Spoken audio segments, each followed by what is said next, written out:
नमस्ते प्रणाम। हम भोजपुरी गायक मनोज दीवाना रोज सबन के तहे दिल से प्रणाम बा। और हमारे एक गाना बोल बम के रिकॉर्डिंग हो जाता, वह गाना के आज हम थोड़ा रियाज करा तनी। और कौन सा गाना बा आई वालों के हम एक वीडियो के माध्यम से वालों के बतावा तनी। धैनी कान्हे हम कांवरे जोरे जोरे, धैनी कान्हे हम कांवरे जोरे जोरे, चलो देव घरे धनी भोरे भोरे, चलो देव घरे धनी भोरे भोरे।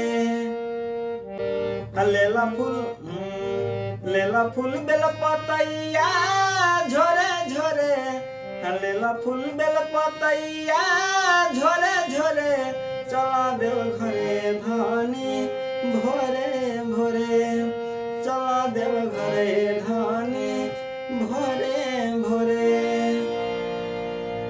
और गाना के अंतरा है चढ़ते सावन कल भोला जी के भक्ति, तबे नु भोला देखो ये अपन शक्ति।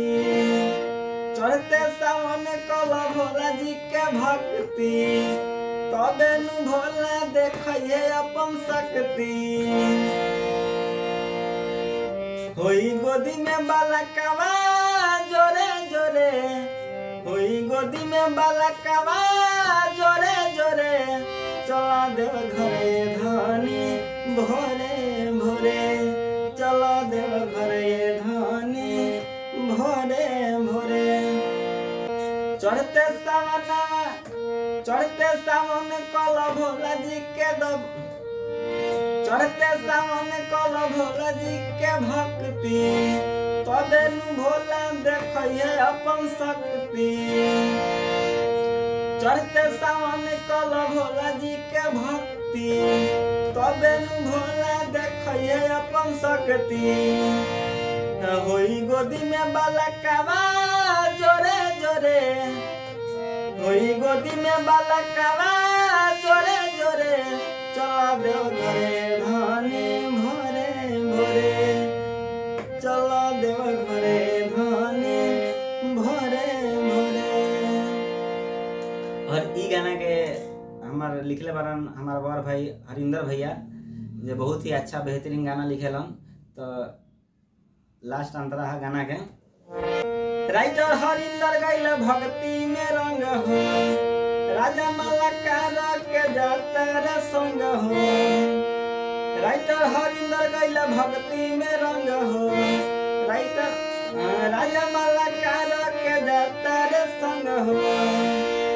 हई मनोज दीवाना देखो बम बम बोले, हई मनोज दीवाना देखो बम बम बोले।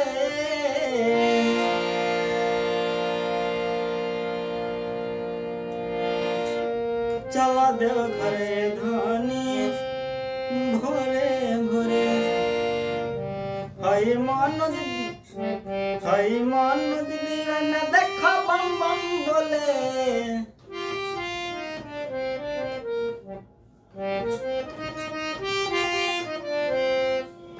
हई मनोज दीवाना देखो बम बम बोले, हई मनोज दीवाना देखो बम बम बोले।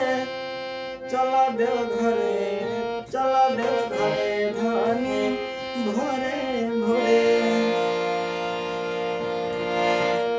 चला देव घरे धनी भोरे भोरे। और गाना हमारा फाइनली संगीत म्यूजिक वर्ल्ड पर जाई, तो लोग जाई वो चैनल के सब्सक्राइब करी और ढेर सारा दुलार प्यार दी। प्रणाम।